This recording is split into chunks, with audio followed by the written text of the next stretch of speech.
Berhubung dengan isu penyertaan Ahli Parlimen Serdang Yang Berhormat Cik Teo Nee Cheng dalam Majlis Bantuan Keuangan Kerajaan Negeri di Surau Al-Huda, Kajang Sentral Kajang, dan ucapan ringkas yang disampaikan oleh beliau mengiringi penyampaian bantuan tersebut, saya telah diberi penjelasan oleh pentadbiran Surau Al-Huda mengenai kejadian tersebut. Daripada penjelasan yang diberikan, saya membuat kesimpulan seperti berikut. 1. Yang Berhormat Ahli Parlimen Serdang memang dijemput sebagai tetamu atas sifat beliau sebagai Ahli Parlimen Serdang. Beliau dijemput menyampaikan bantuan keuangan yang diperuntukkan oleh Kerajaan Negeri Selangor di bawah Parlimen Serdang. 2. Beliau telah dijemput masuk ke Dewan Salat Surau untuk menyampaikan bantuan dan seterusnya menyampaikan ucapan ringkas.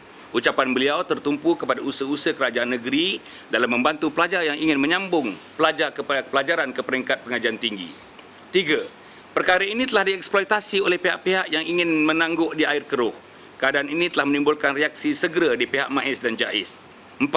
Pengurusi serta bendahari surau dan pembantu khas YB Teo telah dipanggil untuk memberi keterangan di hadapan pengurusi MAIS, pengarah JAIS dan wakil istana.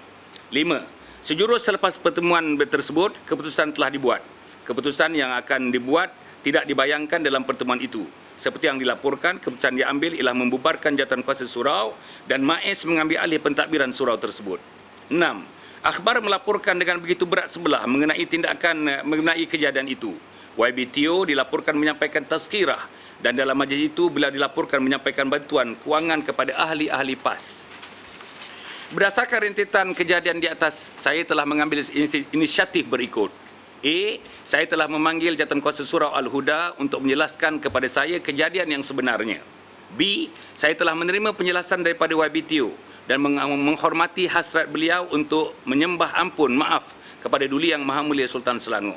C. Saya akan memanggil Datuk Haji Ahmad Kusrin bin Haji Munawi selaku pengarah JAIS untuk mendapatkan penjelasan mengenai tindakan yang telah diambil oleh beliau berhubung dengan perkara ini.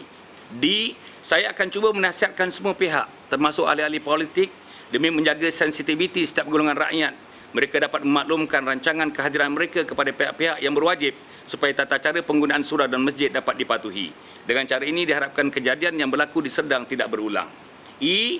Saya juga akan mencadangkan supaya digubal peraturan yang lebih detail dengan memperincikan langkah-langkah yang mesti diambil dan tata susila yang mesti dipelihara bagi mereka yang berhajat menggunakan kemudahan surau dan masjid di negeri Selangor.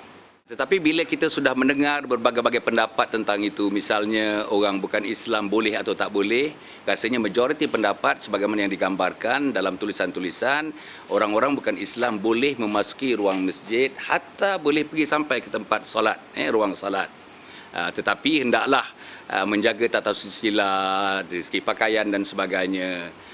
Ini sepatutnya hendaklah didetailkan. Kalau pakaiannya pakaian macam mana? Kalau tudungnya misalnya tudungnya macam mana? Tudung yang sama dengan orang Islam ke? Tudung yang tidak sama dengan orang Islam pun? Tapi amalan yang saya dapati misalnya di masjid negeri misalnya, masjid negara yang saya saksikan, dia ada robe. Masuk tu dia ada robe dan dibagikan satu macam scarf macam itu. Disediakan. Jadi bila disediakan, maknanya tak susahlah. Siapa juga yang menganjur mengatakan sila yang berhormat, kita ada tudung, kita ada robe, sila pakai untuk menjaga tata susila masjid ini. Jadi yang selain daripada itu, mungkin dalam kita nak menggunakan masjid dan surau itu perlu ditulis dulu kepada pihak yang berwajib seperti JAIS dan sebagainya, bahagian masjid dan sebagainya. Daripada situ perlulah diteliti siapa yang nak datang, apa ucapan yang nak diberi dan sebagainya. Dan daripada itu kita boleh bagi nasihat kepada yang mereka nak datang. Awal-awal kita bagi nasihat. Dari segi tata susilanya begini, dari segi peraturan-peraturannya begini, dari segi tindakan-tindakannya begini. Kalau tidak mematuhi arahan-arahan yang disebutkan, tindakannya adalah begini. Saya rasa yang itu setakat yang saya tahulah, belum ada lagi secara detail yang disediakan untuk mereka. Itu dari sudut UMNO. Dari sudut UMNO ni dia macam-macam lah dalam surat khabar. You orang pun letak sebagai headline begitu kan ya. Itu biasalah.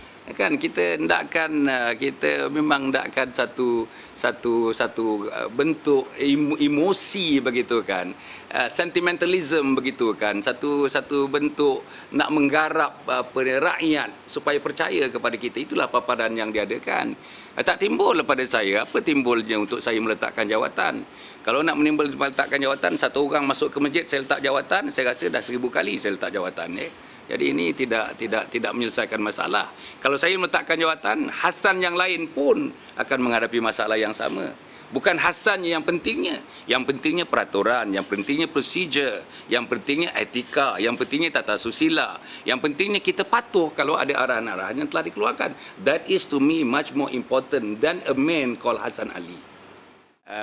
Bahkan sikap ini terpancar 1500 tahun yang dahulu. Zaman Nabi Muhammad SAW, orang Yahudi datang, dipersilakan Rasulullah masuk ke dalam masjid. Dan ada tempatnya Rasulullah membentangkan serbatnya untuk menjadi lapik, menghormati orang yang datang itu di masjid. Jadi maksudnya kalau kita lihat, dan saya diberitahu Balai Jabatan Kuasa Fatwa Kebangsaan pun pada 1 hari bulan Mac 2010 telah pun memfatwakan, membolehkan orang-orang yang bukan Islam masuk ke dalam masjid hatta sampai ke ruang salat. Tetapi mestilah dijaga tata susila. Apa pun, kalau saudara masuk ke rumah saya, misalnya berbogel begitu saja, tata susila, itu rumah saya. Tapi you cannot do that, I got my children to see you. I got my parents around, to see how you behave, how you put your dress dan sebagainya. So maknanya masuk kandang kambing kita membebek, masuk kandang kerbau kita menguak, masuk kandang lembu, macam mana? Masuk kandang lembu?